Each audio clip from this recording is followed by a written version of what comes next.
After a mediocre first try, the Jeep Compass is back for a second generation, bringing fresh looks, new technologies, and a platform derived from the Renegade. But the game has moved on since the days of the original Compass, and competition in the compact crossover segment is stronger than ever.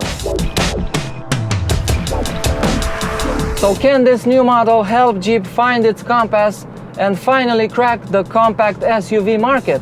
Let's find out.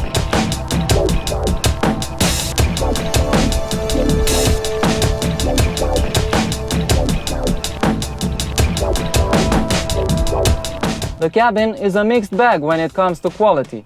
On the one hand, you have this soft plastic covering the upper part of the dashboard and front door panels, but on the other hand, you get hard, scratchy plastics in the lower half of the cabin. And even though this is a high-spec limited model, the plastic surrounding the climate control area looks cheap and fit and finish could be better.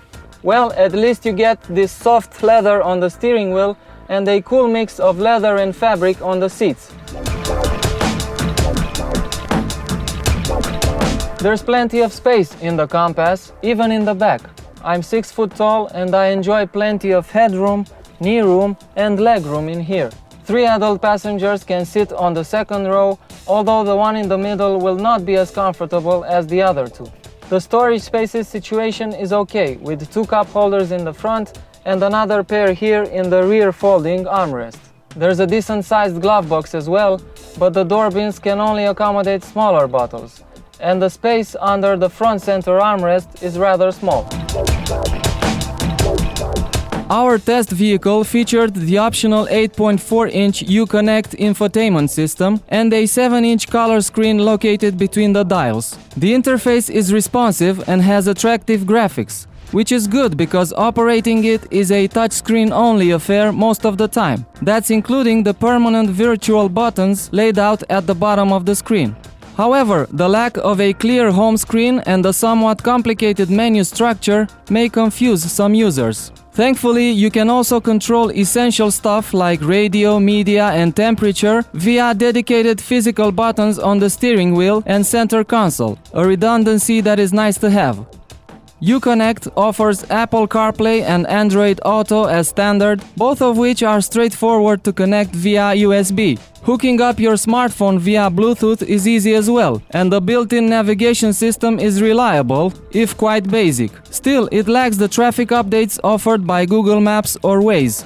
The range-topping limited model offers plenty of equipment as standard. Highlights include dual-zone automatic air conditioning, cruise control with speed limiter, power windows and mirrors, leather-wrapped multifunction steering wheel, parking sensors, electric parking brake, and more.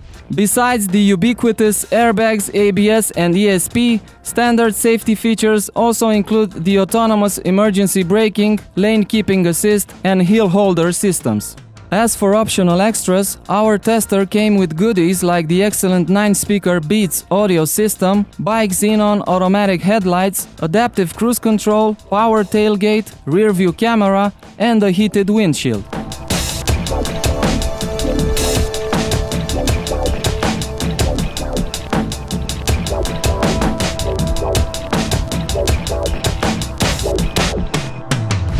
I'm driving the range-topping limited model equipped with the most powerful diesel engine available in Europe, a 2-liter 4-cylinder unit that makes 170 horsepower and 380 Nm of torque.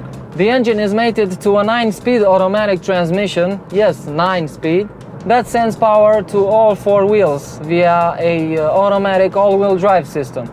Jeep claims this model can go from 0 to 100 km an hour in just under 10 seconds and reach a top speed of almost 200 km an hour.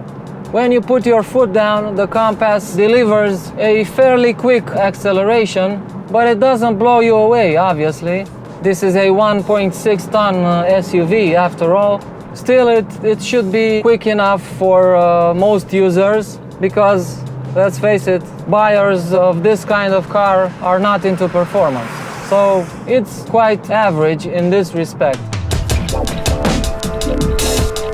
The 9-speed automatic transmission feels smooth and comfortable when you don't push it very hard, when you drive normally in a relaxed manner.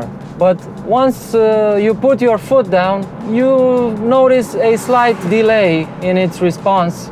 So besides enjoying a more laid-back driving style, this transmission doesn't have a sport mode.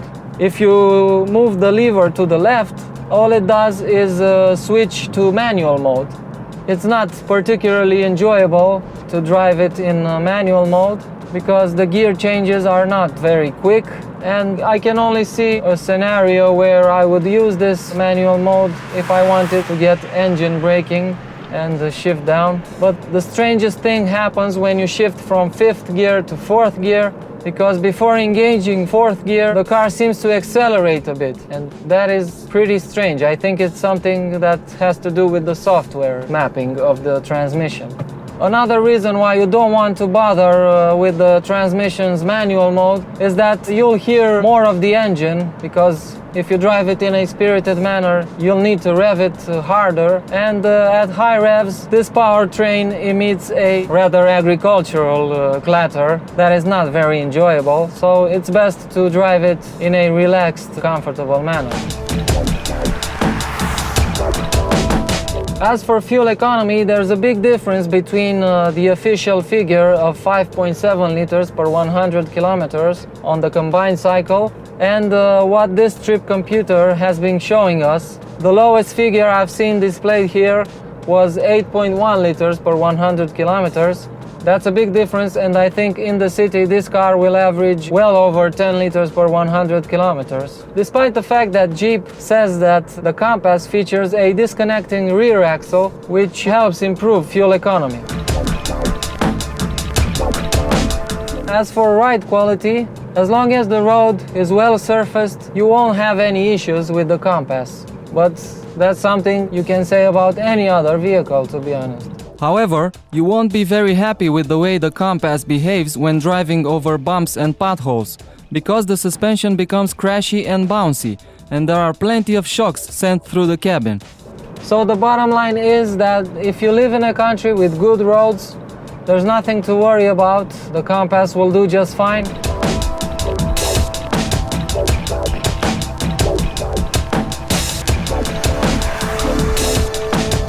The driving position is spot on. You can adjust the steering wheel and the seat to find the perfect position for you. And the fact that it's slightly raised, it makes you feel in control quite a bit. The seats are comfortable, but they could do with more lateral support if you ask me, because in corners, if you drive quickly, you feel like you're slipping away from the seats. And I also think these seats are a bit narrow, because I'm not a large fellow and I feel a bit constrained here in the cushion. Also related to comfort, there's a bit too much wind noise inside, especially at motorway speeds. There's some tire noise as well, but I suppose that has a lot to do with the fact that this car is still on winter tires.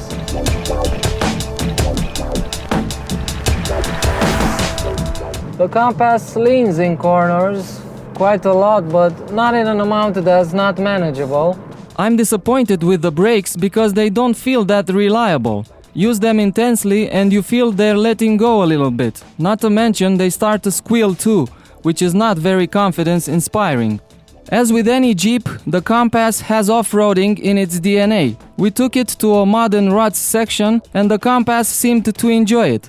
However, the low 16.8 degree approach angle caused by the vertical front bumper lip severely limits the Compass's off-road range, at least in limited trim. So, if you're into serious off-roading, you must get the Trailhawk version, which has a 30 degree approach angle and adds a rock mode on the select terrain dial and hill descent control. With some cars, you don't have to drive them for too long to know what they're about. But with a Compass, I don't know. I've driven it for about 400 kilometers and I still can't put my finger on what makes this a special compact SUV. And that's because it's not special. If you ask me, it's a perfect average of the compact SUV segment. It's very practical, I'll give it that. It has a nice styling, both inside and out, but mostly on the outside. It looks like a smaller Grand Cherokee. It's got lots of features, particularly this range-topping limited trim.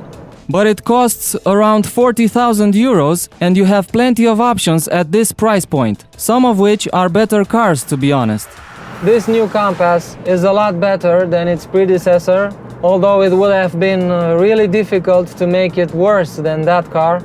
But Jeep has some catching up to do if it wants to rival the VW Tiguan or the Ford Kuga, known as the Escape in the US, or the Honda CR-V. This car is not quite up to that level.